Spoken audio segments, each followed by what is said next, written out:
Rolling on to the screen with the bad fast machines, individuals with the stones that has everyone glued to their phones. They are much more than just drivers out here trying to be lone survivors, while many more come and fall when they come up against the outlaws. Cock, lock, and ready to rock. These fellas ain't ones to try and block. They're here to settle some scores and go after so much more. No time to make mistakes, 'cause there is too much at stake. Ain't no one can make them follow the law, because these are the outlaws.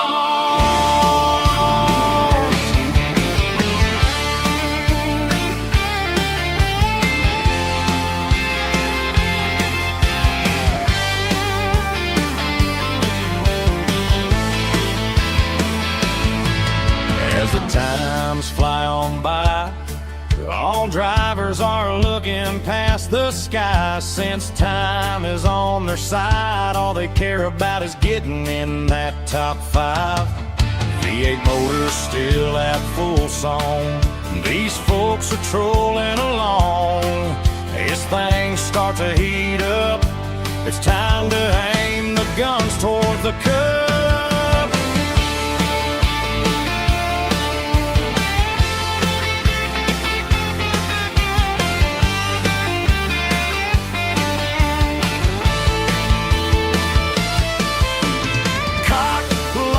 And ready to rock. These fellas ain't ones to try and block. They're here to settle some scores and go after so much more. No time to make mistakes, 'cause there is too much at stake. Ain't no one can make them follow the law, because these are the outlaws.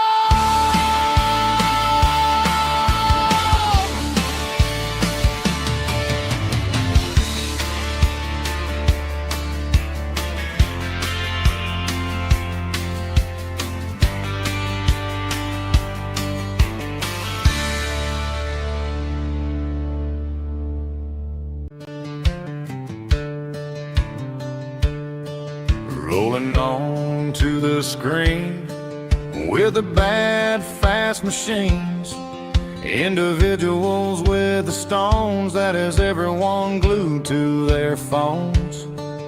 They are much more than just drivers out here trying to be lone survivors, while many more come and fall when they come up against the outlaws. Cock, lock, and ready to rock. These fellas ain't ones to try and block. They're here to settle some scores.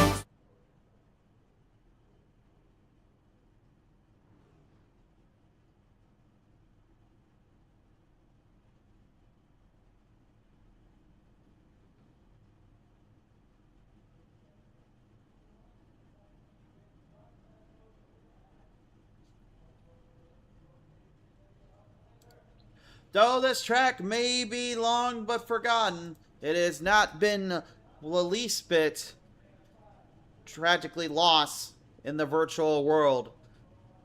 Some say it has been forgotten by the real world, but in the virtual world it will never be misplaced and it will never be replaced. This is, race fans, the Auto Club Speedway, the 2-mile-long track, and today the Outlaws have come today to have a little fun and go one-on-one on this famed super speedway. Hi everyone, I am the Dead Man with the hot mic in hand. My name is Christian Schreiber, and I join you today to see 19 other drivers go at it today here in this battle of supremacy and battle for recognition, as every one of them have something to prove, and it's time to figure out just how much exactly that is on the line here. So let's take a look at today's starting lineup. On the pole, the driver of the number 2 is Joshua Fox. The outside, the number 1 is Joshua Reese. Row number 2, the driver of number 12 is Andrew St. Cyr. The outside, the 18, Joshua Valiette. Row 3, in the 88, Jeremiah Stutzman. The outside, the 95, that's going to be Devin Smith. Row number 4, in the 65 is Kyler Lingerfeld. The outside, in that 41 is Seth Fitzpatrick. Row number 5 in the 3 is Forrest Hamilton Jr. on the outside. In the number 35, it's Brandon Griffiths. Row number 6 in the 09, it's Keith Helton. The outside, the 42 is going to be Tyler Markell. Row number 7 in the 9 is Ben Henry. The outside in the 13, that's going to be Kevin Thompson. Row number 8 is going to be driven here by the number 5 of Matthew Setzer. The outside in the 21, Aiden Giordano. Row number 9 in the 56 is Adam Gardner on the outside, and the 96 is Matt Rogers. Your final seat today, the driver of the number 45, Merlin A. Duran. Race fans, once again, we are rolling on down to have a good old time on South here as the field prepares themselves for battle up ahead.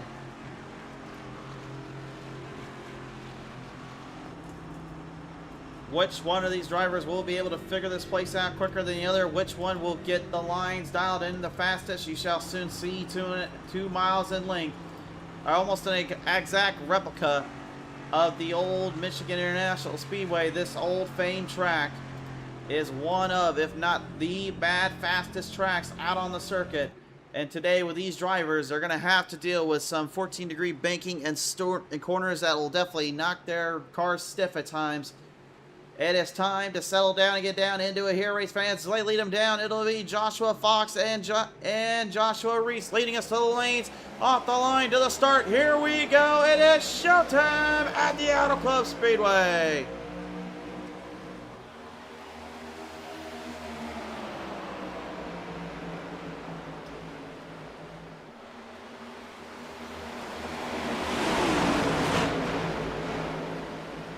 Three wide, up on the outside, banked up there. That's something you're going to see quite a bit here in the early goings. Drivers jockeying for position, trying to find a lane. That's the hardest thing about this kind of racing style is now you have to figure out what lane do you take, what moves do you move. You can't go mute around here. You got to stay focused on that control and stay focused on your lanes. Joshua Land Fox, the number 2 Cabela's Bass Pro Shots machine in the early going. Taking full control out of the moment here and out of the lanes. Back out on the top side. Here comes Andrew St. Clair here up on the outside.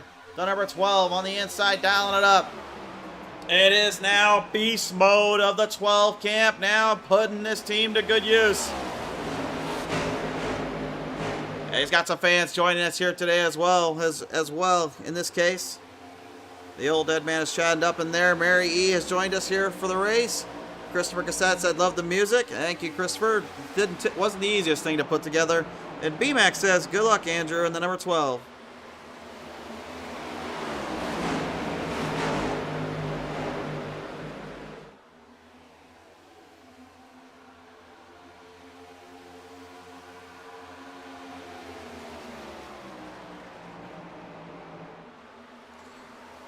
Great to have everybody on hand here today. Here as we not only have that new microphone we're finally starting to figure out here, but also I got a few new tools to show you guys here today on the broadcast.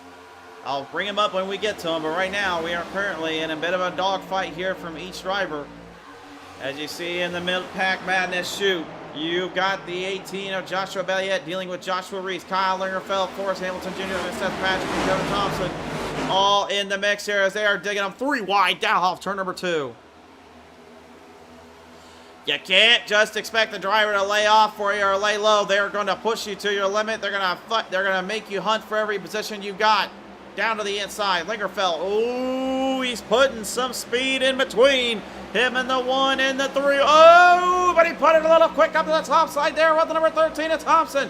Thompson having to back off. Slams the back bumper down and gets him back into it. Got to square these things up. Can't get crazy around here. You got to watch it.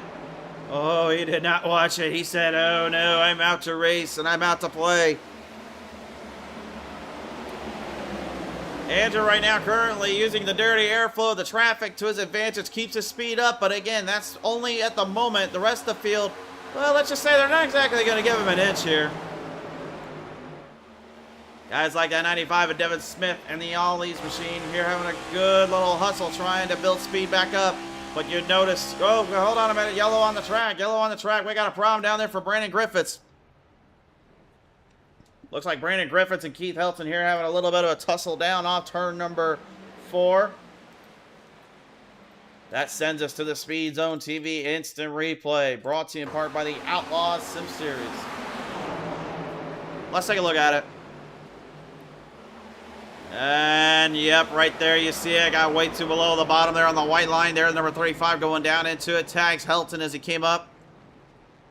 And it was basically just a helter-skelter situation. Get out of there or get tagged in it. He got boned and pwned, and that is not what Griffiths wanted. Let's take a look at it again. Watch how the 35, it gets really low to the ground here. Notice again how he hits that flat spot. As soon as he hit the flat spot, notice how the car basically just reverted straight to the left, and the rear end swinging right to the right side there. Wasn't a whole lot of openings or room for him to get out of that quickly, and unfortunately, it results in that dark, dark situation for him and his team.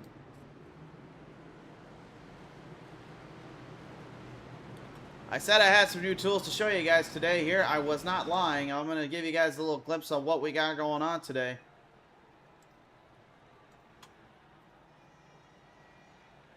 There you see it. Some new tools we're bringing to the show here to the track. Again, this is the first time we've had really able to use new overlays. So we have some overlays that are new and some that you probably have seen before on some of our older broadcasts. But yeah, you know, when things update and times update, I can't just keep running in my mouth all the time. I have to even look up a dictionary once in a while just to see if I can add some new things to say.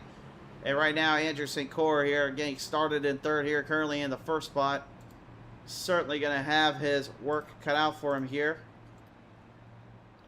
And even there you see he led 5 laps on the track so far as well. So I'm not going to spoil every little thing I have right now, but that right at the moment is just a look at what all the little tools and stuff we have at the moment here on the show.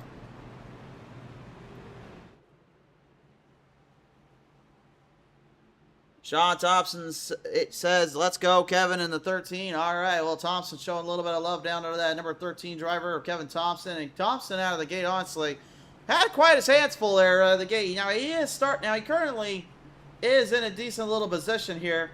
As you can see right from our little spot, currently started in the 14th, currently in the 10th spot. He had some work to do because he was 3 wide and battling hard in that mid-pack situation. Now has to literally figure out from here where he gets his momentum, where he gets his controls at, and see if he can kind of keep things under pressure. That's going to be the difficult thing for him, though. He's going to need to stay focused on these lanes and on these controls because, again, the longer this race goes, the harder you push those tires around, the worse it's going to be.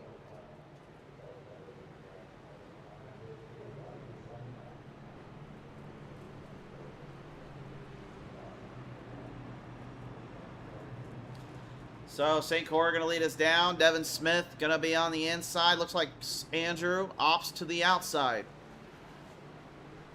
Now, again, there is no chose cone rules in iRacing yet. So the way iRacing leagues do it is they will usually give the top 2 spots the choice where they want to place. Mainly the leader controls the start. So if he wants the top, he goes to the top. Second place must go to the bottom. Everybody from there, follow in your own line.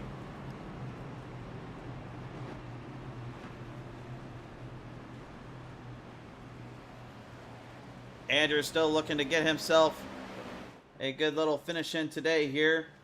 Certainly has work cut out for him here, and certainly has this overall season in his mindset, in his grasp. Entering into this race fans, we've had 3 different winners, excuse me. If you include the exhibition race, Lingerfeld took that one, but in the main season so far, Aiden Garradano has got a lead right now here with 1 win to his name. Forrest Hamilton Jr., 1 win to his name as well, back there at Daytona.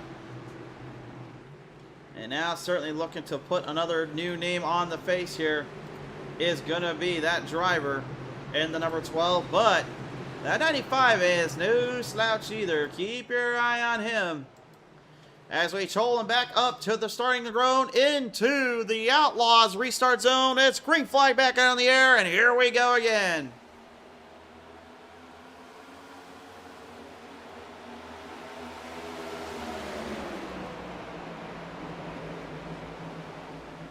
St. Court going to take the early run off Balliet. Hamilton Jr. and Devin Smith now falling back. Morris Hamilton Jr. up to the front here. Stick spots up for him. Qualified 9th, currently in 3rd. That's a lot of work to do here as we go 3 wide, slinging on the outside. The 5 of Matthew Setzer right now trying to make the outside groove work as clean as he can here. Meanwhile, on the inside of him as the yellow flag pops out again here. Oh, there's major trouble down there. Jeremiah Stutzman, look at this. Stutzman just met the Flying Dutchman down there and got banished to the Shadow Realm in this case. Not sure exactly what transpired here. We're going to go take a look at the Speed Zone instant replay once more. It looked like he had a 3-wide tangle. Oh, look at it right there. It looks like, yep. He flat spotted again on that bottom lane. And, oh, this time he took one of them with him. Oh, man. Hard hit there right there for the number 9 there, Ben Henry. Henry basically got clobbered there coming off that lane and just getting to that position here. And again, wasn't a whole lot he can do. I'm going to take you onto the onboard camera, though, with Stutzman. Watch how hard it is to control this car as soon as you hit that flat spot.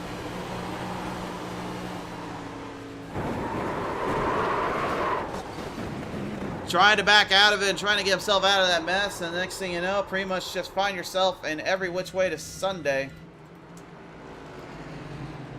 Now, again, you're probably wondering at home, why do I keep saying the flat spot? Well, again, let's kind of put this into perspective here, folks. There's 14 degrees of banking out here, about 4 degrees less than what Michigan International Speedway is in terms of the overall banking around Auto Club Speedway. Though the track configuration is the D-shaped configured oval, the way this track plays out, it almost encompasses the whole dynamic of what these drivers are having to go against and deal with, which is, again, you're going from a banked area to a flat part on the track. And when the flat part of the track catches these tires and catches the suspension off, you upset the car and upset the rhythm of the machine. And it ends up, unfortunately, leaving you in the situation like what you see right there. Amanda Prayer, I hope I'm saying that right, has joined us. She says, I'm here. Amanda, great to have you on board. But yeah, like I said, you go from that banking to a flat end of the track here. Again, the car is not settled in for that, and you're going at speeds well over 180 to 200 miles per hour. It's literally like trying to keep a soapbox derby car from going to the right or the left by keeping it straight. There's only one problem. You're literally running it on the Nürburgring. That's the best way I can explain it.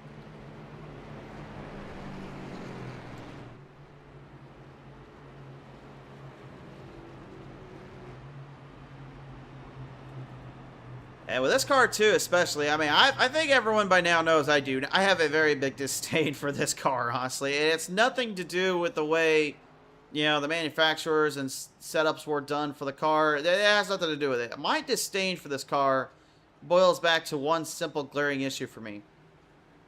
The car itself, again, has a lot of unique things about it, but its sole purpose and what it was made for, to me, just encapsulates everything that's wrong with what the car of tomorrow was and the problems of the Gen 6.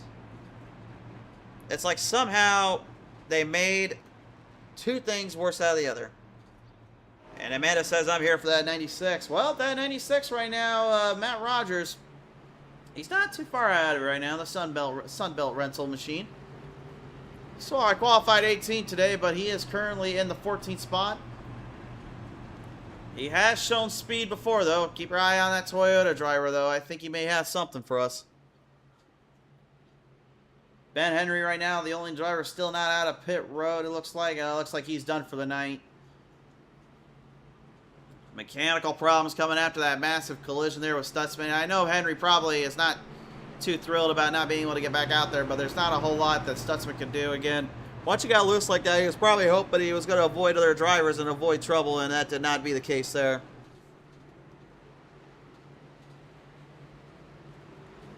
Sean Thompson says, totally agree, cars are horrible.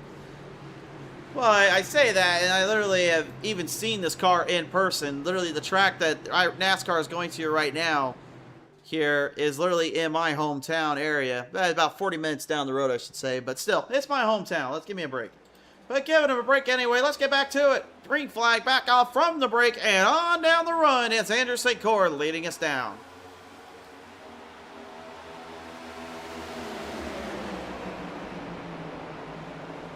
Balliet in the middle section right now, almost becoming a meat of the sandwich.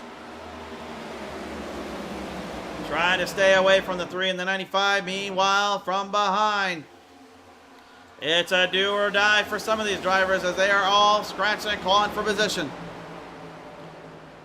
Duran, Gardner, and Griffiths right now in a mix in the top with Thompson ahead of them. Thompson trying to keep his speed up and keep things under check right now. Meanwhile, from the back of the stack, he qualified 16th. He's now in 4th. Aiden Giordano is moving his way in. And Aiden right now would love nothing more than to get the Outback Steakhouse machine back into victory lane, but he knows he's got a murderer's row of drivers to get to. And many others that certainly would love to say something about it.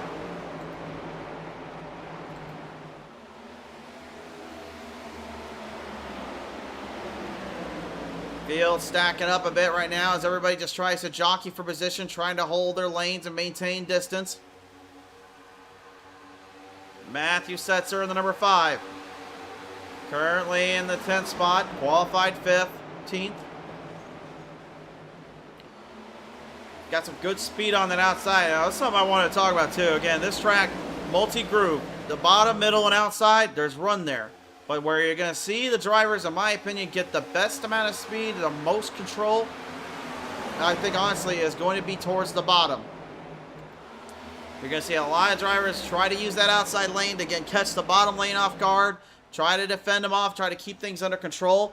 But the thing is that the longer this one goes, that bottom lane, in my opinion, is going to play out more of a factor here than really anything else you can get from that top side, because the bottom will at least keep your tires cool.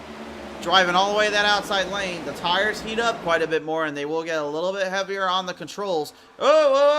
Speaking of heavier on the controls, Lingerfeld and Rogers. Oh, they had a meeting in the mines back there as the Twin Tier 65 got a little bit into that nosy nose of the Sunbelt Rentals, number 96. Thankfully stayed out of trouble there in this case here, but I don't think that's exactly what he intended to have happen.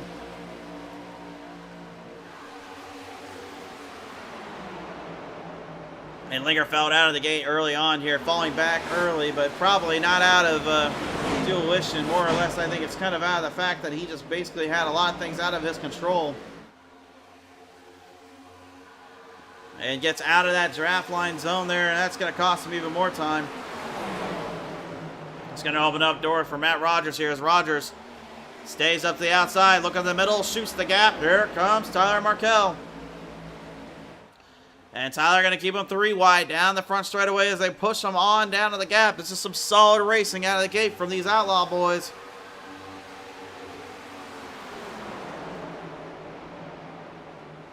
And I tell you what, race fans, the more I see these drivers come out on the track, the more I get that feeling. And we're going to have quite the show on here today. Get a little on board here with the reigning winner from last week. Looking to go double for double. I got to believe some bloomin' onions are in the mix here if Aiden can get things up under control and up under the bay. Qualified 16th, currently in the top 4. With Forrest Hamilton Jr., Joshua Balliet, Devin Smith looking on from behind.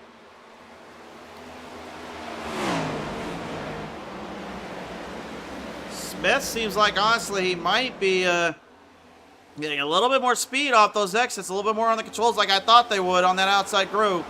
Notice, though, how much these cars are bouncing around down there. Again, this track is not flat. This is a very, very bumpy surface.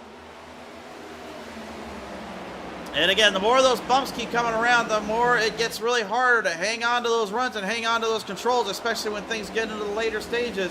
I suspect the longer this one goes, the crazier it can become here and start pushing these drivers to some new limits.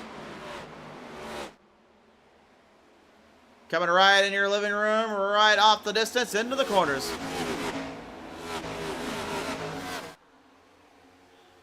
Andrew St. Croix here again leading out his team, trying to keep things under control and keep this power down onto the circuit. Knows he can't give room to anybody, can't let up for just anyone.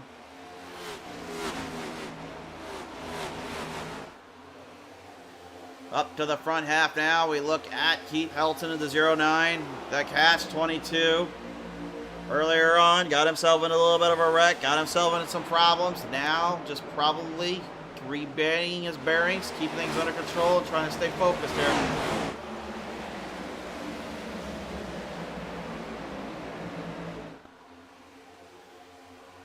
Vinny Garodano has joined us in the comment section here. Says, let's go 21. Vinny, it's great to hear from you, brother. I believe probably got more than a lot more love for that 21. Hope for some shrews, hard racing action here.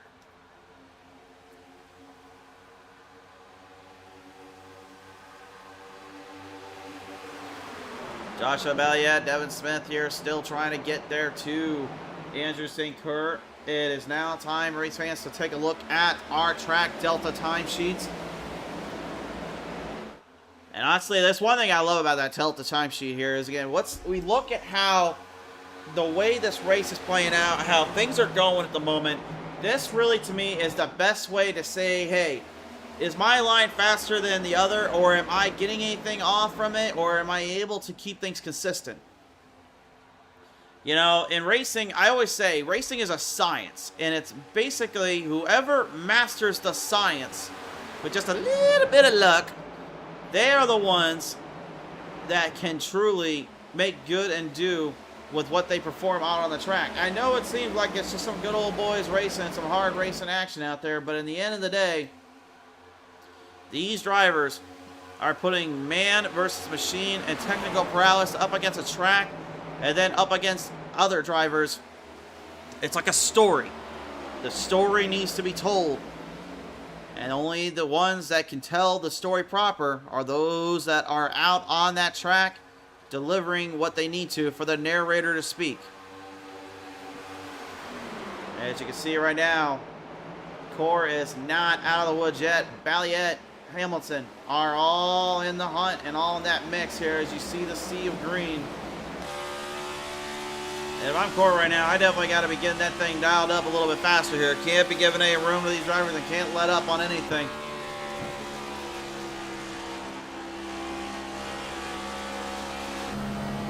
Something really interesting too, I want you to pay attention to. Watch this as it comes off the straight. Let's watch some switch gears.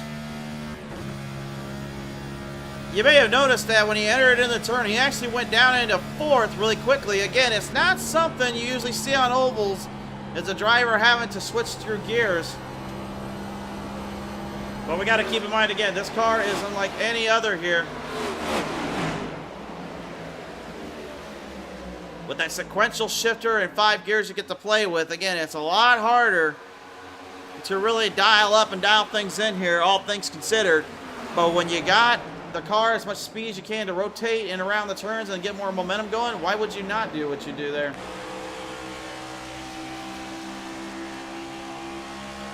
We're on board with Joshua Land Fox here, qualified, of course, in the top spot. Went to pit road early. Probably just trying to manage the tires, manage the fuel.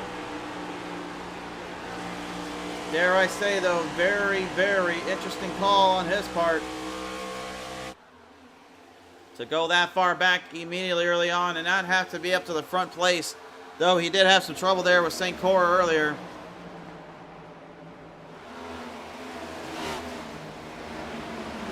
Joshua Reese and Keith Helton, excuse me. I did not mean to keep getting confused here. It's Joshua Fox and then Joshua Reese. But Keith Helton having a little tussle there with Reese in this case. a little side-by-side patrolling of the mines here. Just each driver just trying to see what they can kind of lay down into the configuration. Seth Patrick, driver of the number 41 Milwaukee car right now, having a good look at that Outback Steakhouse 21 machine as he's looking for some momentum to carry through.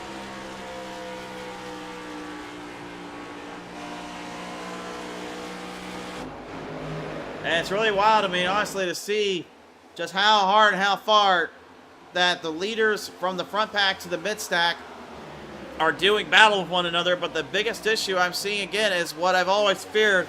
Even though they have 670 horsepower up on the legs here, these things are having to deal with all sorts of issues in terms of the dirty air. Now, again, you hear me say it a lot, but again, you can't see it on this broadcast because, again, it's just literally as hidden and as invisible as it comes. But the thing is, you can't beat it out. The only way to beat the dirty airflow is, again, to try and get as close as you can to the other driver and make sure you either, one, get in enough to where you can basically catch them off guard, or two, you need to kind of get a little bit of that chrome dome working. And it looked like Devin Smith had something there for Joshua Balliet, but there you see Balliet with the presence of mind. Got him off that draft line there and got out of the way pretty quickly and make sure he kept things under control. That's smart thinking on Joshua. And I wish, like I said, I wish I could show you like what their dirty airflow and everything is, but thing is, even iRacing doesn't give me that option. It's basically just a matter of who finds the right angle and the right spot and then nails down the throttle in due time.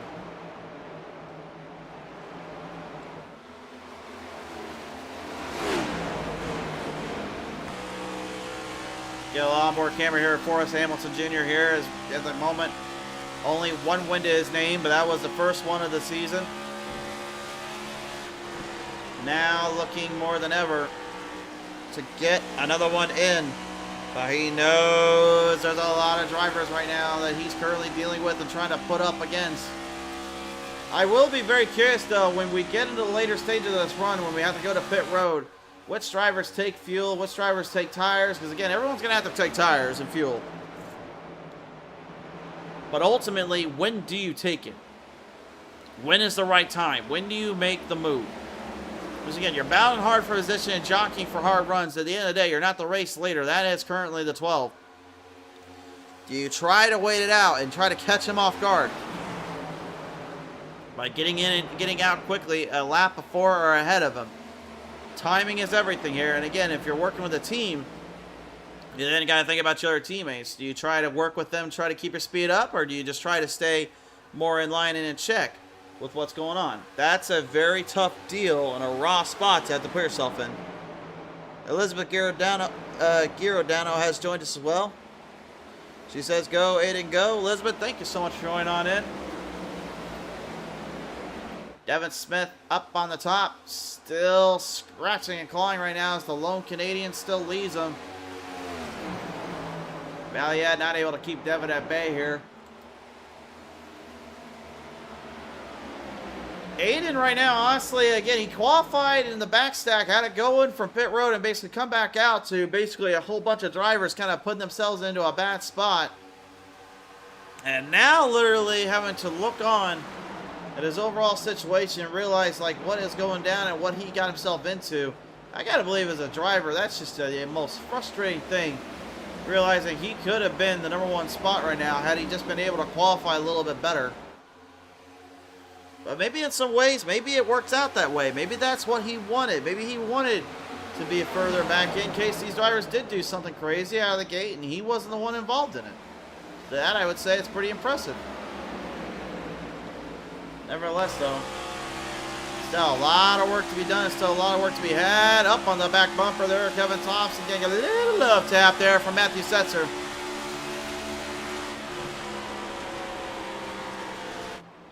Setzer getting a little bit into the side panels there. Oh, whoa, whoa. Seeing what I see down below. Two drivers mixing it up as we go. Oh, that was a little bit sketchy there from Helton. He backed off quickly. He knew he was not going to get out of that one clean with Joshua Land Fox there.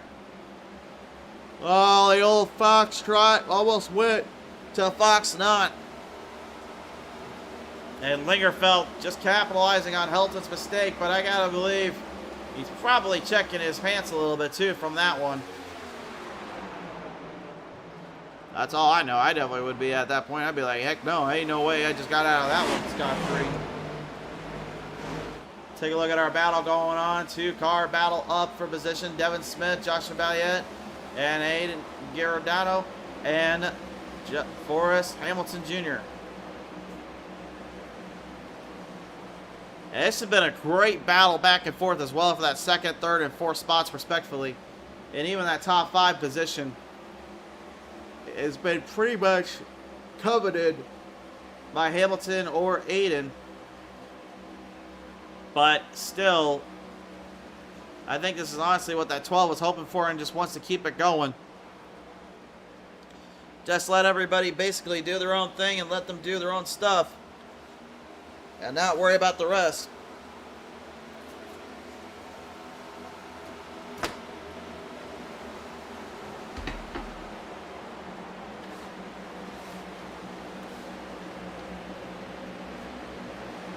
Dipping along at the bottom, Balliet. Oh, he's going to be the first one to blink here, folks.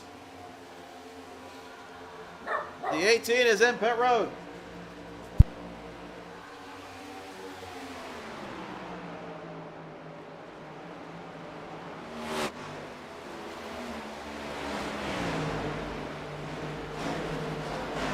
I'm surprised, honestly, that Balliet was the first one to blink. I would not have put him in my roster there as the first one that goes into pit road. That's on lap number 36, by the way, so that will be something we're going to keep an eye on. And it looks like Andrew are going to go into pit road now. Devin Smith, Forrest Hamilton Jr. also going in. You see, looks like the 41 machine is in there. Aiden's in there. Seth Fitzpatrick, Josh Reese goes in. That's our lineup. Brandon Griffith's already in pit road trying to get this thing fixed up and dial back up. He doesn't want to end up in the same situation the night of Ben Henry did, as we have a new leader up on the marker. Tyler Markell, your new leader. But for how long? Kevin Thompson way wide on the outside. Sends it high, looking for it to fly. As Balliet makes his way back out, he'll stay on the lead lap for the moment here. Meanwhile, up to the battle off between Lingerfeld and Fox.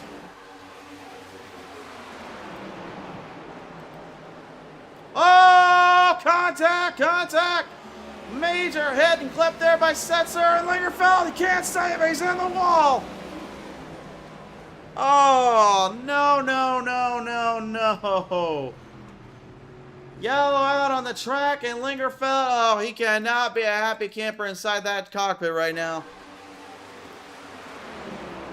He's out of the car. He's okay, but he definitely is not feeling okay and not too happy about that one. Just got hammered and then loose, and then the fight basically finished him. Oh, my word. And Lingerfeld will be leaving the racetrack in this case, and I can't blame him at this point. What a terrible break there and a terrible situation. One more look at it. Again, Setzer right here is probably trying to avoid going too low to the box there and where the pit cars were, but he knew if he overdrove it, he'd end up going to 65, so he tried to play kind of the middleman, but man, that track right now, I don't think it's playing that way, and those tires certainly had to be burning up some rubber here, and unfortunately, Setzer, oh my word. Massive damage on the right front wheel there, and that wheel, oh, it's broke. That wheel is broke. He's got to have a meatball flag on him right now, I guarantee it. Oh, man. Look at this wheel. Look at the wheel. Look at it. It's not even moving. The whole inside of that lug nut, as well as the axle rod and the rim inside there, is completely destroyed. Hang on. Slow down, Setzer. Slow down, dude. Don't go too quick around it with that. 3 wheels here. 3 wheels does not work as well as you think. It works okay on dirt, not so much on asphalt. And what on earth must be going through his mind, the frustration that he just put himself into. That with Lingerfeld as well.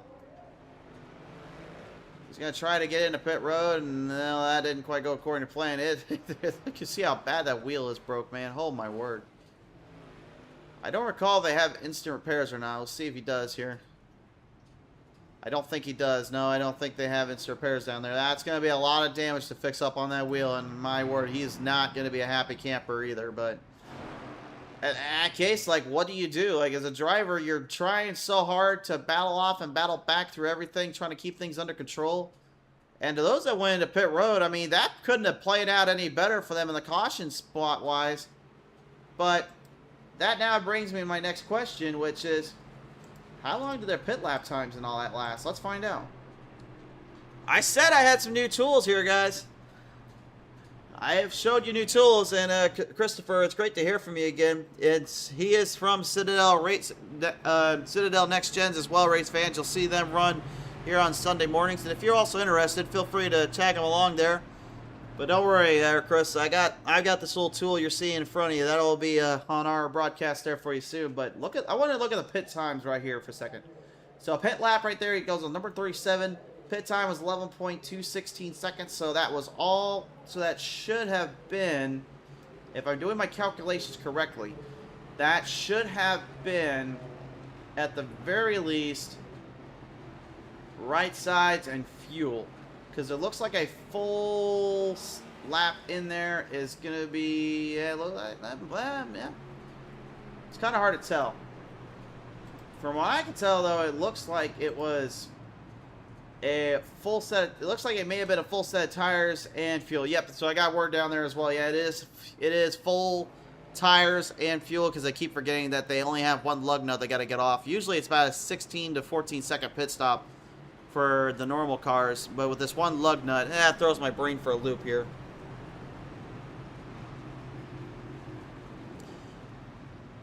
We too says, let's do this 21. Christopher likes what he hears. By the way, I've got a question for you. I'll send it to you on Discord. All right. Yeah, send it into the Discord there, brother. I'll look for it here when you put it up. Just send me a private message, or just tag me wherever you're going to tag me, so at least I can see it. So we got to get back down to racing here, race fans.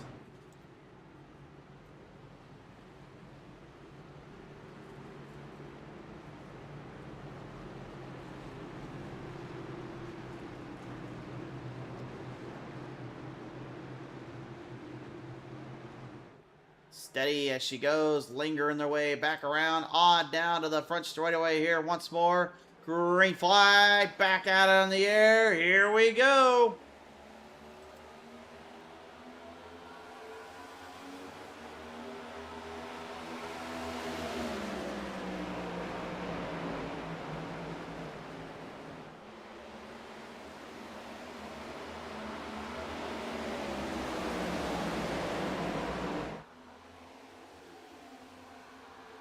Straight down off the whole shot here. Andrew St. Core will lead them down once more here. Balliet, Devin Smith, Giordano, and Markel in the top 5 bracket. Side by side, 3 wide, just for a brief moment there. Joshua Land Fox there having a little hustle there with Keith Helton. Both drivers able to clear it out. Oh, but the fun is only beginning here. Up back to the front once more. Top side, Devin's lane. Bottom side, Joshua's lane. Both guys want a piece of the pie, but on the outside, looks like that might be the way to go. The draft is what these guys need on those straights, especially those long runs entering through the corners.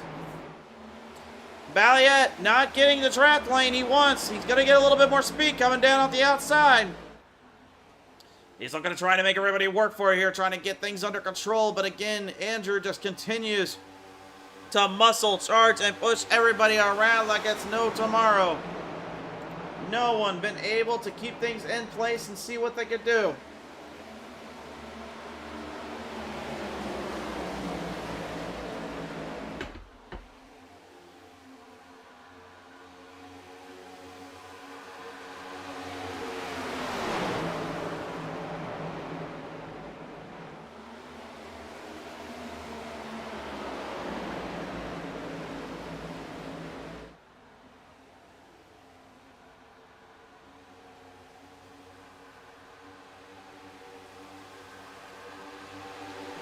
field, working their way around and nailing down to the ends here. It is still anybody's race. If you're a Thompson boy right now, guess what? Your boy is hunting. He's on the high life. He's on the high line, and that is some Miller High Lights he's drinking up right now. He's drinking up more of them than Stone Cold Steve Austin would have here.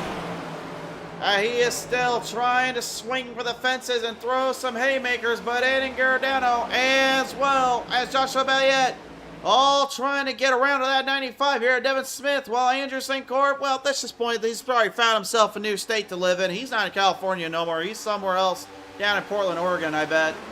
That's how far he is right now in this position.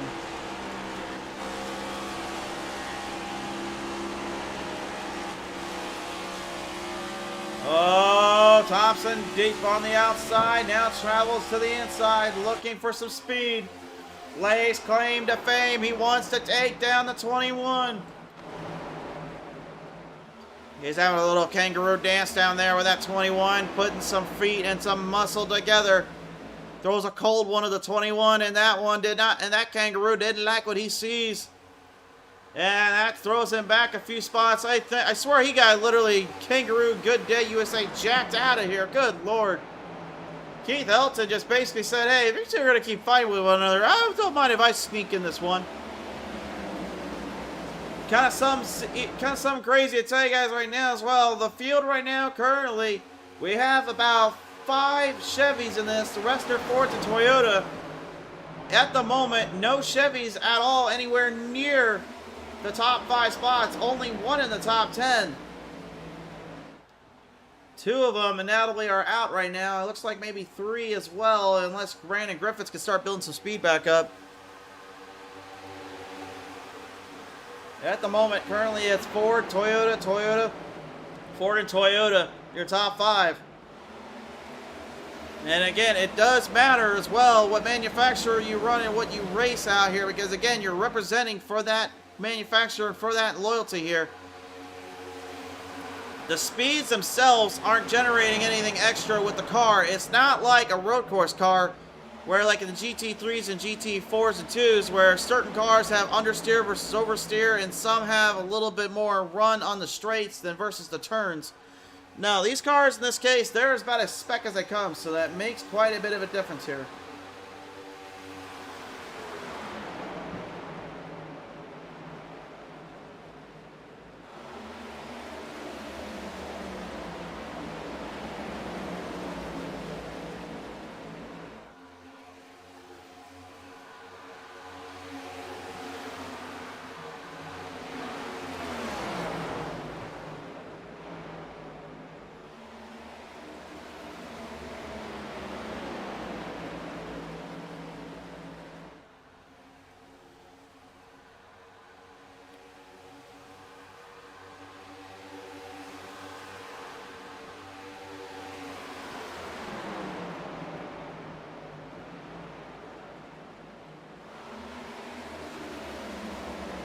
Everyone right now still trying to keep their wits, trying to stay focused on their runs. At the moment, still, again, it's hard to really keep going back and forth. I wish I had 2 camera angles I could show you this stuff at. But again, you got literally 2 different subsets of drivers, 2 different subsets of races going on. You've got the top stack, and then you got the mid-back madness. And then everyone else is just kind of stuck in that outhouse, just trying to find a way out. It's incredible to me just how much speed and power they're putting up against one another.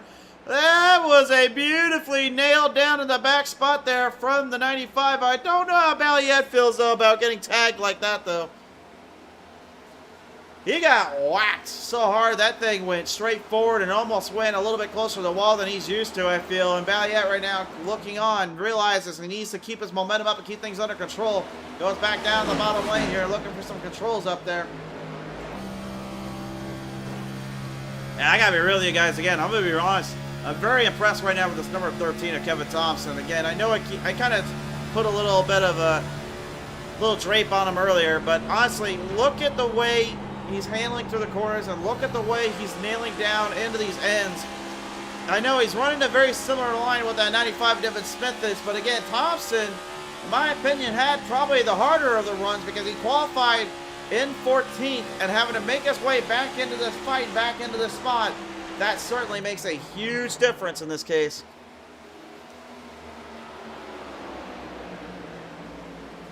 And Joshua, again, right now, just dealing with all that pressure and all that going on. Qualified in the top 5, has been in that top 5 all day long, but he has not tasted the race lead yet. He thought he may have had a chance earlier there, but unfortunately, when it all boiled down to, it wasn't quite time yet. He's looking, though. He's scratching and clawing. He wants to take that spot away from Core there. But Andrew, again, it's almost like he just knows exactly what to do. He's staying so focused on making sure that nothing goes wrong out there and nothing gets himself into trouble. But nevertheless, it still finds his way into a perfect spot and a perfect position, and he just continues to nail it down there. And you may have seen also that we had to go to the replay. There was something we needed to show you guys. Problems down there for the 41 Steph Fitzpatrick here. It looks like he got loose right off turn number 4 there. It looks like he was able to avoid some drivers. I'm surprised the caution didn't come out here. There's quite a few of them that we went right in front of. But basically just pulled it off the track and called it a day. And it looks like he's going to end it right there too. I don't know if there was contact made between him and Joshua Reese. Let's take a look at it. See, nope, that's all him right there. Looks like he just overdrove it off the exit. He was trying to square it up again. And next thing you know, he basically just found his way to the Shadow Realm instead. That was the Speed Zone TV Instant Replay.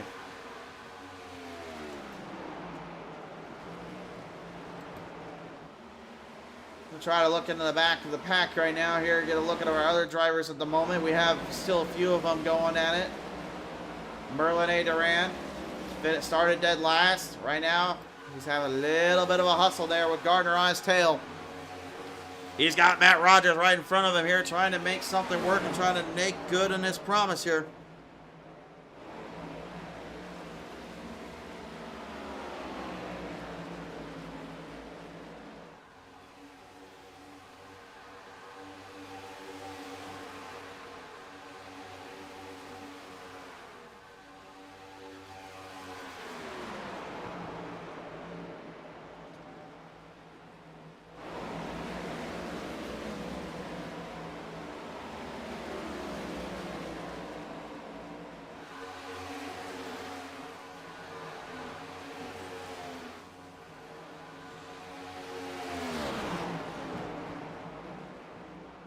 B-Max says, come on, Kevin. Andrews waiting for you. Go team beast mode.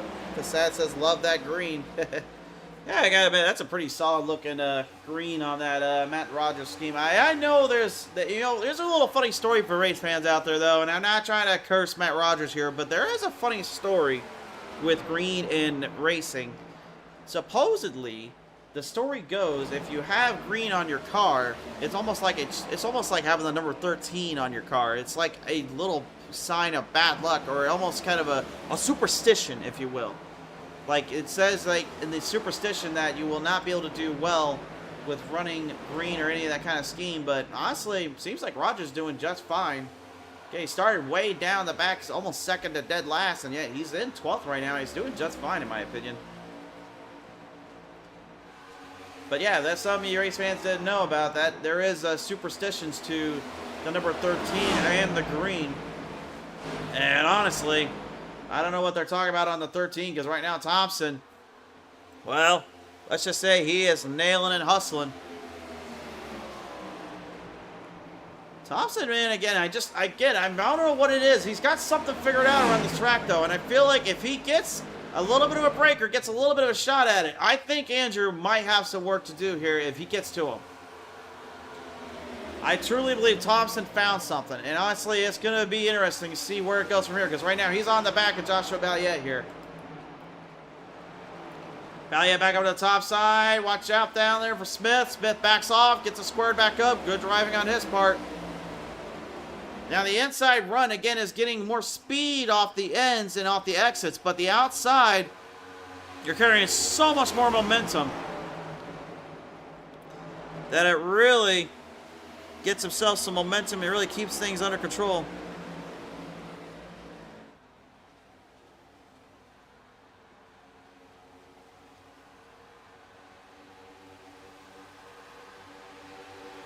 Vinny says green and 13 are bad luck. And Amanda says BS, all about skill. I'm not saying it ain't about skill. I never said that. I'm just saying. I'm just saying it is true. That is the folklore of racing. It is a superstition. I'm saying that's all it is. I never said 1 second that it ain't a little bit of not skill. These drivers got plenty of skill. That's why I said I'm very impressed with that Miller High Life machine, and I've been very impressed with how the other drivers have done. I'm just saying, guys. Christopher says, my car is green as well. Can't beat that yellow-blue bounty, though. Oh, the old bounty hunter himself. If you don't know, race fans, again, just watch some of our Sunday morning races. You'll know who the bounty hunter is pretty quickly. He's got a little streak going on right now, and I've currently put a bounty on his tail, and yes, broadcasters can do it. If you feel like some of them are doing too much, well, have a little fun with them.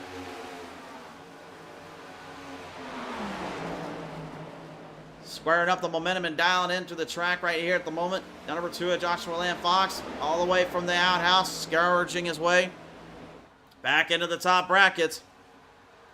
He's currently dealing with Forrest Hamilton Jr. as well as the number 1 Joshua Reese.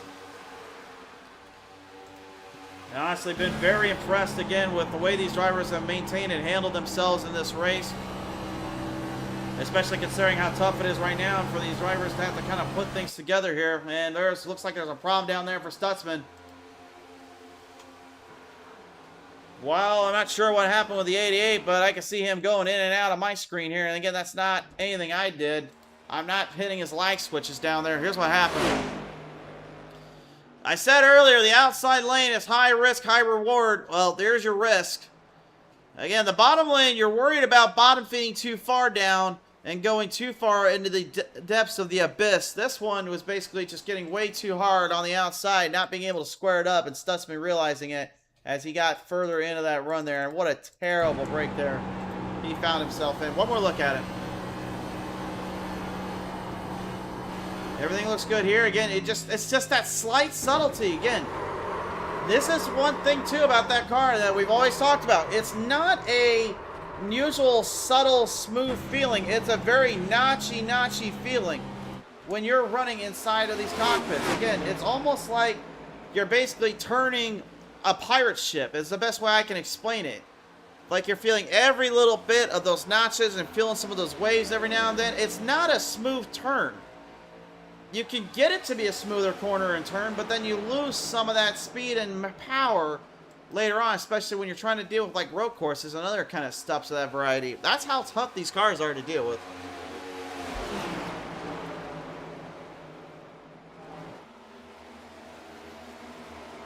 Christopher Cassett says, ooh, a bounty? Yeah. You better get to it, though, Cassett. I told you. You got to beat him flat out. You can't have him on a weekend off. Vinny says Dan Marino co-owned a partial green 13. Yeah, I mean, I'm not... Oh, Lord. I'm going to get in trouble for that, ain't I? Again, I'm just saying, it's just an old urban legend, a folklore, a myth, if you will. But again, it is something that has some kind of merit to it. Because again, if you look back in history, how many cars out there were full-on green that were constantly winning races or constantly in the top spot? I would like you to now answer that for me, race fans. Again, it can be any kind of series. Doesn't have to just be NASCAR. But NASCAR-wise, I know there is definitely not very many green cars out there that won a lot. Speaking of won a lot right here, Joshua dealing with someone who's already got a win to his name. Hamilton Jr. here, going down to the bottom lane, trying to put the Mobile 1, number 3 Ford Mustang ahead of that Bass Pro Shops Mustang. And Joshua Reese looking on from behind. Everybody wants a piece of the pie.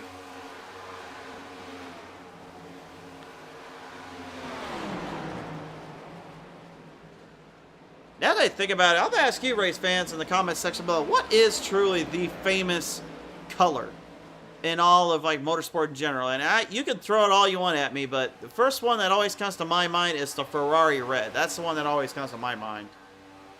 There's someone's gonna throw something at me though that I'll be like, oh yeah, there's that one too. But honestly, if I'm not even a Formula 1 guy, but every time I think of a certain color or a certain brand immediately, it's the Ferrari red. That's like the first color that immediately comes to my mind. I guess some of the more Gen Zs and millennials probably these days, my generation, even Gen Alpha, probably would say probably closer to like the Red Bull Blue. I think that's probably one that would say around here these days, but hey, I'm just saying. And Forrest Ableton Jr. now, looks like he'll go into pit road here on lap number 67. Remember, these drivers got about 35 laps of fuel earlier on, so about 35 to 40 right now is where they needed to get in. I think Forrest right now is looking at the overall situation, realizes he gets in now, he'll have enough time to get this one figured up here.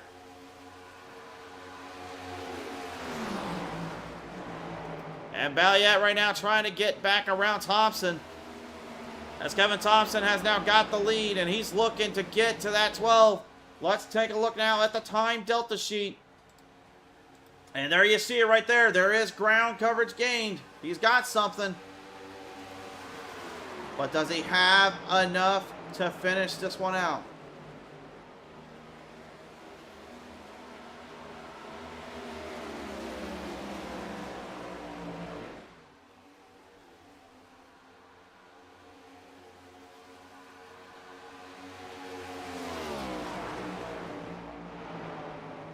Man, the power in these guys just absolutely taking this thing into full control. Thompson right now, he's closing a gap on Andrew St. Cyr here. Cyr, man, if I'm him right now, I am really shaking in my boots, realizing dirty air is not going to stop that 13 behind me.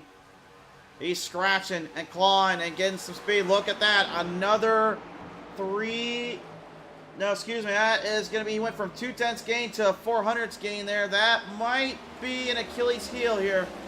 We'll have to see. Thompson definitely knows he's in trouble now if he doesn't get things figured up a little quicker. We're going to go back into my comments section here. I asked earlier on what famous colors you think. Sean Thompson says red. Bill Elliott. Yep, I'll agree there. Vinny Giordano says Kenny Bernstein owned Quaker State 26. Bet Brodine won a race all green car.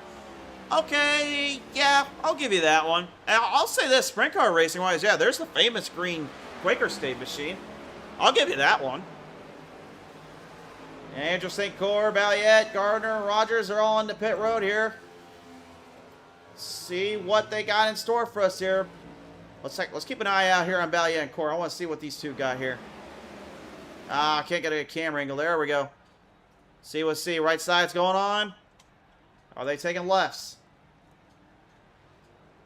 They are going to take lefts. And out of pit road. Yep, there it is. They're out. Balliet in there a little longer here, though. I'm not sure what happened. I think he might have got a speeding penalty down there. The 18 may have got too quick into pit road, and that's going to cost him. The 18's out of this one unless he catches a huge break. Meanwhile, Thompson, he's in the pit road. Now he's going to be the one I need to keep an eye on here. Will he get this one figured out quick? He got in quickly, but did he save everything down? Gotta hurry up. Oh, he got it out of pit road quickly? Yes, he did. Merlin A. Duran's going to lead us down here, but out of pit road, Kevin Thompson is going to fight and scratch for this one. Balliet finally getting out of pit road, but that is too little too late. He's a lap down, and he lost a lot of time. Here comes Andrew St. Cyr. Cyr trying to get ahead there before Thompson get him out. Thompson's got to get to the outside. He's got to get there quickly. Get to the 12. If he can get to that 12, get on that back draft. He's got something for him. Cyr gets it out quick and runs it. Now, can the dirty airflow of the 12 hold off that hard-charged 13 one more time? Meanwhile, up to the front, you've got a new leader again. Merlin A. Durant here has got the Air Jordans pumped up and locked in, and he leads it. But he'll pull it into pit road this time by. Looks like he's ran out of fuel and ran out of tire run. It's going to boil down to Cyr and Thompson for the race lead. And man, what a turn of events and turn of the change here for these drivers. Everybody right now absolutely got to be feeling the pressure now locked on themselves. As the time now and the gaps are starting to put further and further distance in between for every driver. Sean Thompson says Harry Gant, Green Skull candidate. Yep, okay. Vinny says Petty Blue. Oh, yeah, Petty Blue. All right, fair enough. Yeah, but the thing is with like that Petty Blue, though, I always considered it more along the lines when he was driving the big winged Plymouth. I think that Plymouth Superbird was honestly probably the one color I really recognize him the most. That or his striped up machines he always had. And I love those STP styles. BMAX says, way to go, Kevin, but that's far enough. And Vinny says, one in a Buick. Oh, that's true. Christopher says, sounds like me messing up at the pits. Also, number 18. Yeah, it's just a terrible situation down there. Yeah, Balliet, again, remarkable in his performance. Showed great resilience, great racing, and just, of all things, he just catches himself in a very tough genjutsu and just catches everything wrong that he did not want there. Wee, says number 21, Love down there. Time running out right now at the moment, and speed starting to become further and further into this distance.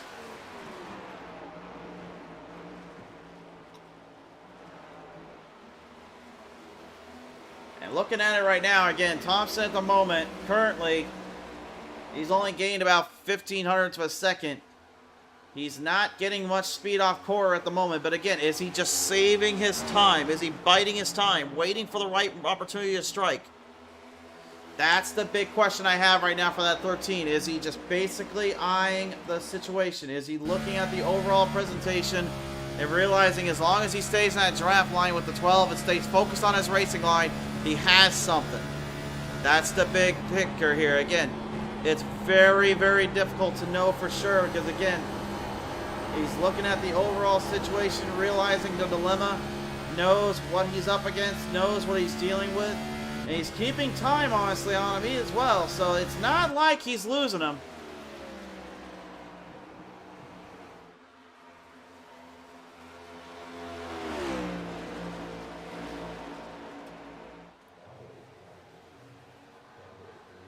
Still trying to scratch and claw his way around at the moment.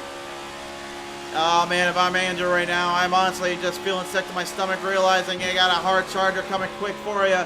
Slight slap on the wall there off turn number 1 there for the 13. I don't know how much damage that did to the right side. Didn't look like it did anything to him, but again, that may have slowed him up a little.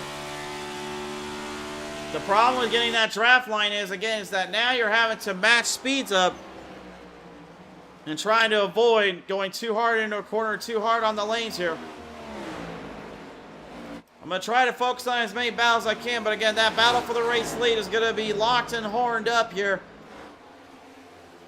But in the mid-pack, it is top 5 going at it again. As Devin Smith and Forrest Hamilton Jr. right now deal with one another here. Devin Smith all day long, honestly, I got to give him credit. I think this has probably been his best performance we've had so far from him this season. He came out swinging right out of the gate. I think he ended up almost getting a few laps led.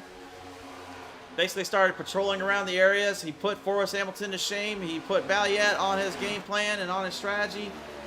And just absolutely went full circuit and full center stage.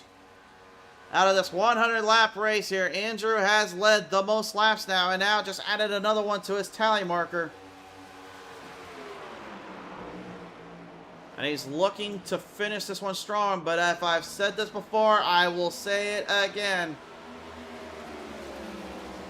It does not matter how many laps you led unless you're buying for points. What matters is that final lap.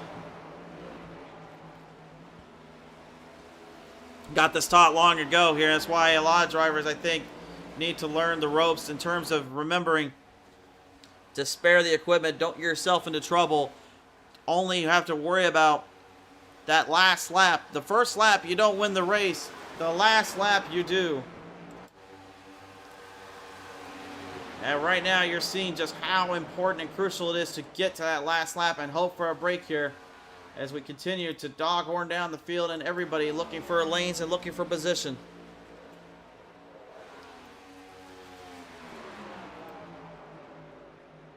Not a whole lot of side-by-side battles going on here. Again, there's still a good bunch of drivers still catching up to one another. You got a great battle going on between Aiden Giordano as well as Devin Smith and Forrest Hamilton Jr., though, as Giordano has now made his way around Devin. He pushed hard there on Hamilton and managed to get around him. And honestly, if something happens here, I'm not counting out that 21. I think that 21 has something here. But again, he needs a major break or a catastrophe up front or something. I'm not going to say what he really needs because honestly, I don't need to get any jinxes on this track. And I'd rather not end up on the receiving end of a broadcaster curse.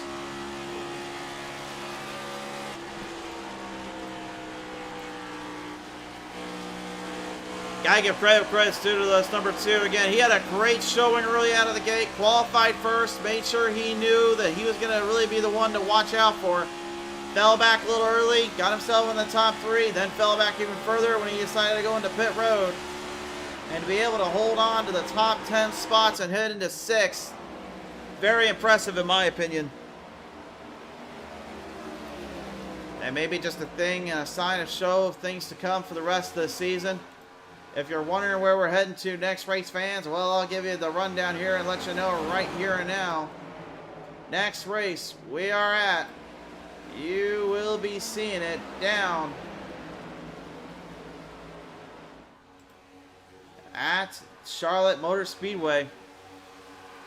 So it goes like this. Charlotte Motor Speedway next up on our docket for 150 laps. Then we go to Talladega. And I guarantee you some drivers are probably thinking about what happened to Daytona and going to be using that to their advantage at Dega.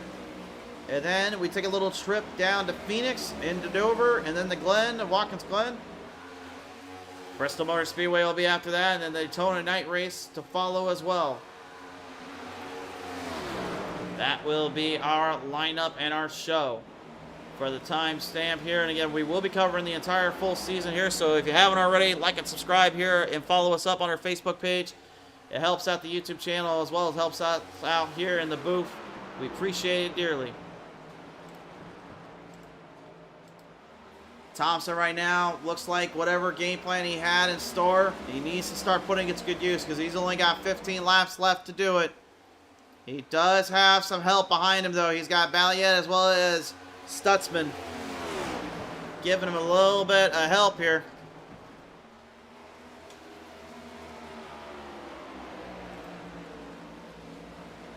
And Stutzman earlier on made a little trip to the Flying Dutchman as he came a little too high off the shores of the sails of the high sea and pretty much ended up finding himself down in the abyss of Auto Club Speedway, you see. And look at that right there. Giordano again getting some speed as well, closer to Thompson. He's not out of it yet, but again, right there, that's a full 10th of a gap there gained. And this right here is what I was wanting to see. Were we going to get it? Yes, we are. Here we go. Andrew and Kevin Thompson about to go head-to-head. A war of attrition and a war of racing. Andrew knows he cannot give that 13 any breathing room. The draft right now being crucial here to the 13. The 12 realizes he's in trouble if he doesn't hold on. Oh, mama, watch that battle for the lead because we've got ourselves a war going down.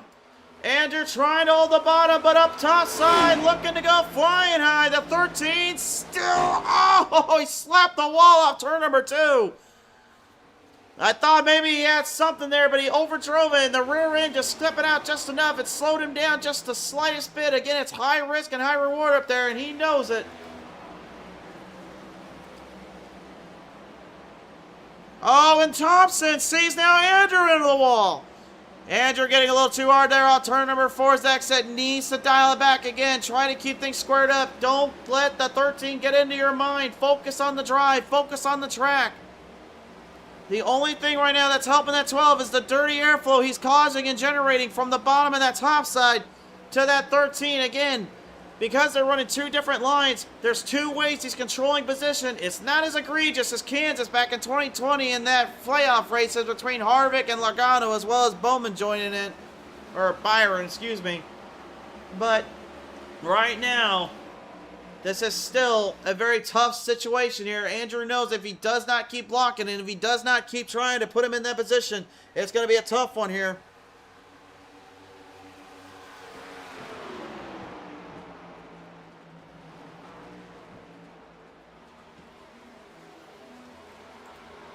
Swinging and throwing everything they got to the fences again. This is a doozy, race fans.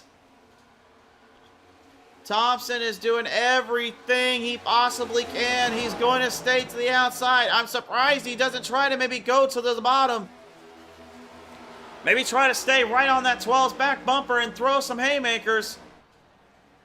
But he seems very confident using the outside run and using the outside lane. At the very least, it'll be a good position for him. But I know as a driver, second is literally just the first last. It's the spot you don't want all that much unless you're going for points. These two putting on a show and putting on a battle. Final 10 laps left to go. Andrew now getting caught up a little bit again. You can see Kevin. He's right there with him. Can he get it out in this time? Andrew still using the bond to his advantage. Oh, man, what must be he thinking here, knowing he's coming closer? Oh, look at the inside. Oh, he's going to try. He's going to try and throw him off his game here. He's trying to force the 12 up higher. He's trying to get him off that bottom. If he knows he gets him off it, he's in trouble. Oh, but Thompson again. I think he might have got a little thrown off the wall. It looks like he got close. He's trying to hang in it. I'm trying my best to go show out with Devin Smith and Hamilton Jr. down there, but again, this battle for the lead, anything can happen and switch up in just a moment's notice. I guess I'll give a quick little status report back here. Here you go with Hamilton Jr. and Smith. I swear that's not the only battle going on, but right now, Hamilton trying to get back to Devin Smith as Devin just wants to try to get Aiden Garrodano back in his spotlight here. But they are watching on as they're just hoping for these two drivers up ahead to lose out of the patience and lose down the spot. The poll says pretty good racing so far. Thank you for joining us here. VMAX says, hey, Sean, like the good old days. Well, right now, those good old days are certainly being looked at as just that. The good old days and the fun days that we want to have each and every single time. I guarantee you, Andrew's having a lot of fun battling off that 13 as much as Kevin's having a lot of fun battling off that 12. But it is still absolutely infuriating knowing you got a shot at the win or knowing you have to hold on just for a little longer and hope that it works in your favor. I wonder though, is Thompson possibly going to throw a dive bomb down on that 12? Oh, he's got something figured out. He's pushing that 12 to his limit. Andrew knows he's literally on the most defensive of defensive sides in racing you can get. He knows he's in trouble. But good Lord, is he throwing every block under the sun? I thought Joey Logano was a blocker. Oh, no, never mind. He's throwing more ad blocks here than I get on a Facebook, Twitter page these days. Andrew back down again. The Beast Mode team right now ruined him on. Kevin Thompson wants nothing more, though, than to play spoiler and make him wait another week. Thompson, look at this. Swerving and sweeping and swapping. He's forcing Andrew to move around a lot more. With all that backstretch and front road end there, it allows the drivers to make moves here, make some corners off into the distance. And that's exactly what they're trying to do here, just trying to keep things under control. Here we go, 5 high in the air. 5 laps left to go. Oh, Kevin's still trying to get him. Woo-hoo-hoo. Oh, my word. The arrow blocking, the blocking, and all that. And that might have been a mistake there by Andrew. He stayed towards the middle of the outside. I think that might have been his biggest mistake, in my opinion. He's letting Kevin stick with him. There he goes back to the bottom. He knows he needs to stay in his zone. Thompson into the wall, back off the corner. Now just trying to square this thing up again. Could that have been the Achilles heel? Is that finally what stops Thompson? I thought, honestly, Andrew might have been a little bit too eager, got a little too crazy there, and put himself in a bad position. It seems as though that may not have been the case. How many laps have they been battling for anyway? Hasn't this been like 20 or 15, at least 20 laps now? It's been somewhere around the 20 to 30 marker, that's all I know. Thompson, at this point, I think he might be starting to fade here, folks. He slapped the wall again on turn number 3. Needs to stay in control. He knows he's in trouble. He got to find something to do to get that 12. Andrew right now just now following his own lane. With 3 laps left to go. There is still a shot, but Thompson needs to find it. Andrew back to the outside again. I don't know if I would have made that move. I think I would have stayed towards the bottom because now he's given the 13 some time to catch the draft again. Oh my word, this is going to get interesting here. Thompson is looking for him and scratching for it. Andrew just absolutely arrow blocking the heck out of that 13 and holding him down for all she's worth. All at the same time having to switch in between gears. 2 laps left to go. Kevin is throwing all he's got at him. He's throwing one big shot on the top, looking to rip it off. Oh, but he's not going to get much speed there. Andrew, again, I'm surprised he changed his lane as quick as he did going to the top side. But it seems to have worked in 1 and 2, and 3 and 4. He continues to hold down the muscle on the bottom. This is it, race fans. The white flag this time on by for Andrew St. Cyr. And can he finish this one and put Thompson to bed? Kevin needs to find one more run. One last gas. He's going to stay on that draft, looking to try to hustle him down. Into the gears. Look at Thompson. He switched the lines. He's going to the bottom. He went from the top. Now he's gone to the bottom. He's looking for one last run coming down that back straightaway. Gotta get it lined up and get it set it off. He could have something for Andrew if he can get it nailed here. Back towards the bottom one more time, hoping it'll stick. He's driving in deep, but I don't think it's gonna work. No, it's not. Off turn number 4. It's all Andrew St. Cyr to the line. Wow. Woohoo! Oh, mama, we had ourselves a war tonight.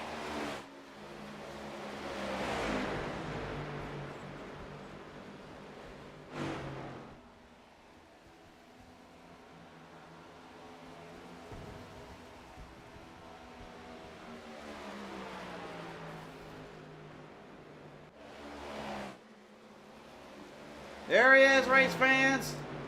Your winner tonight. And what I can best describe as an absolutely insane battle of supremacy, attrition, and just downright dog-eat-dog fighting. That was some heavy, heavy racing and some great stuff there. Cyr finally getting one in and puts Beast Mode Team on the roadmap. What a performance.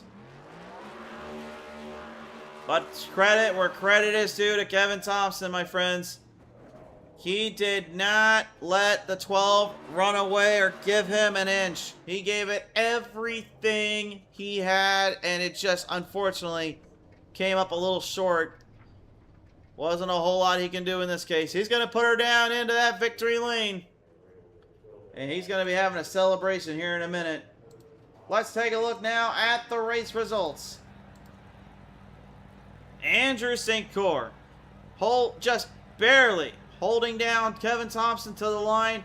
He'll get himself his first win of the season. Kevin Thompson, best finish here, gets second. Aiden Giordano once more, showing that he is here to play, and this season right now is certainly one he's going to be looking more and more at.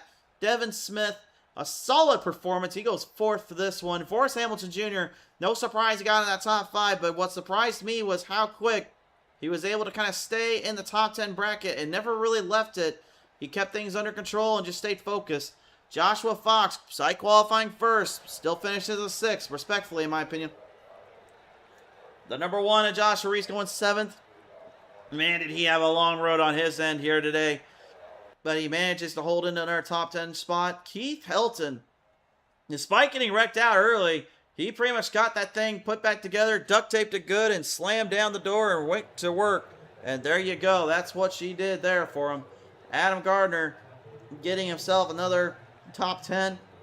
It's always good to see Adam finally start to build some speed up. I know I didn't get much to talk about him today, but man, he was certainly fighting around there with some of those guys, including this one, the number 96, Matt Rogers, coming 10th to round out our top 10 finishers. What a run and a performance, and kind of making a disbeliever out of the old stigma and the curse of the 13 and the green, if you will. All right. With that said, race fans, it is now time to get down to business and get down to talking with the drivers. We start, as always, with your race winner tonight, the driver of the number 12, Andrew St. Clair. And Andrew, congratulations getting it done here today, my friend. What a performance and what a long, long road this one was for you and your team. Yeah, pretty exciting win.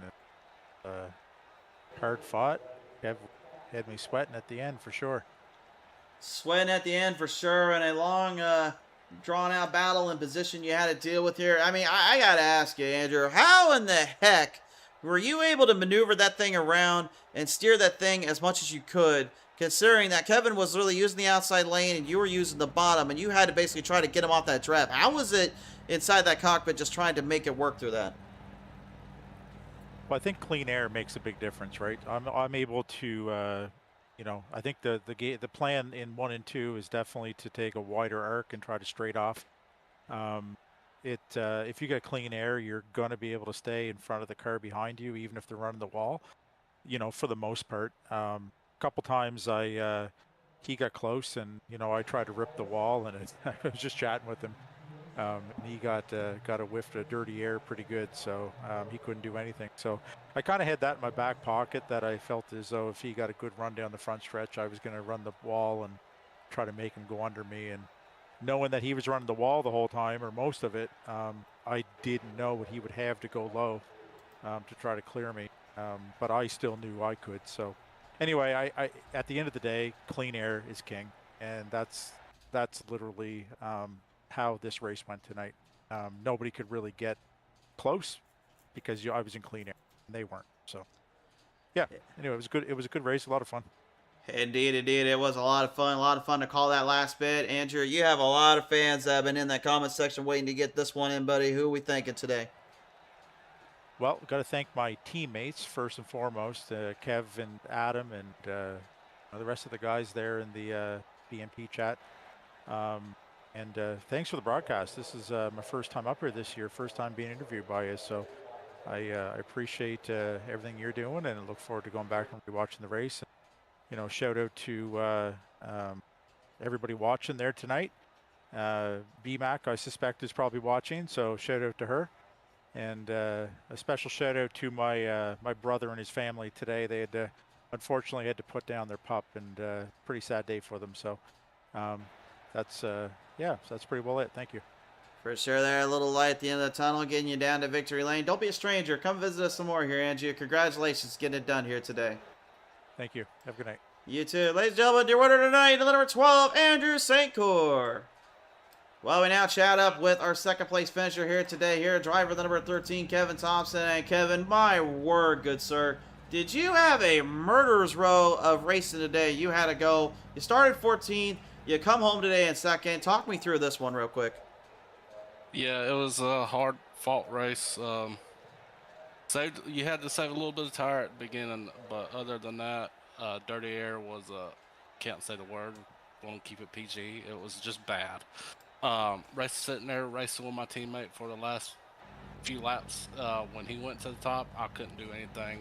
I was just trying to stay up there with clean air, and congrats to him and everybody tonight with a really good, clean race. California always puts on a really good race, and these cars in dirty air are bad, but other than that, they're pretty good. Yeah, pretty good racing indeed. I know we talked a lot about that dirty air. You kind of mentioned it too. I know it's kind of a dirty word as much as it is also probably has a few other objectives we could call it. But at the end of the day, Kevin, I mean, that last stint there, the last 10 laps, I don't think I've ever seen a driver have to move around and swerve around as much as you made Andrew there just to make sure he kept you off that tail and didn't let you get to him. If you had a chance and you got a little closer to him, do you think you would have had to maybe use the old bumper to get him moved around here, or would you maybe try to find another lane around that track? I wouldn't have put the bumper to him. I might have tried to pack air on the back end of his car going into 1 or 3, but we're good friends and teammates. I would never do that to him, and I would have just ran second or find a different way around him. Well, nevertheless, today here, obviously, it was a great performance by you and your crew, and obviously, I know you and your team finished at 1-2. Certainly, got to be helping you out a bit. So, Kevin, who are we thinking tonight here for this second place finish? Andrew, the teammates, Andrew and Adam for putting this league on each and every week. You broadcasting, this is the first time being up here getting interviewed by you. Everybody that watches each and every week, B-Mac, big fan, and my father. So. Well, as I kind of alluded to for B-Mac as well, they were certainly proud, and I could see Sean's very proud of you down there, so you got a proud papa down there, Kevin. Congratulations, get it done here today here in Auto Club. Thank you.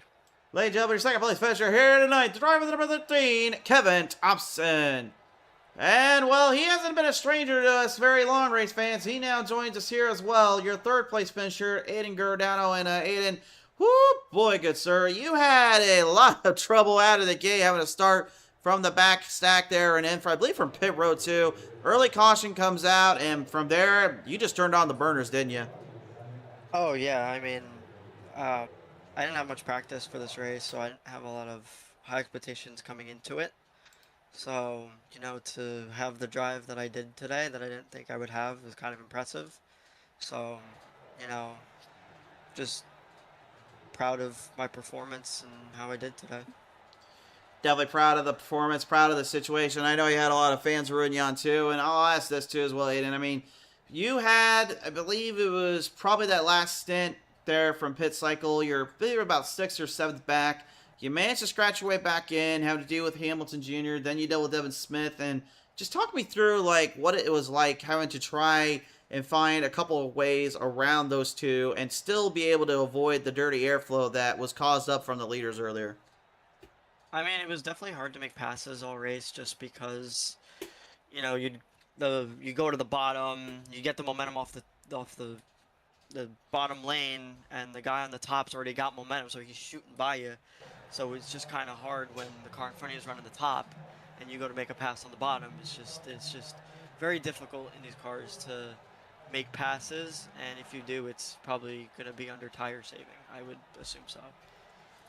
That seemed to be the case indeed here, but nevertheless, Aiden, once more, going first, now third this week. I'll ask you, as you've probably gotten used to now, who are we thinking today? We're going to thank the sponsors, of course, at Outback Steakhouse, Farmingdale State College, and Bass Pro Shops.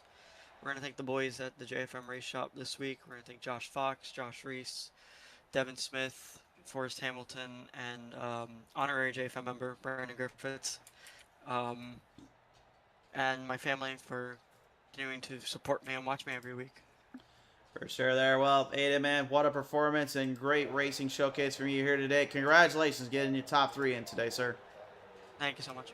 Ladies and gentlemen, third place finisher tonight, driver number 21, Aiden Giordano.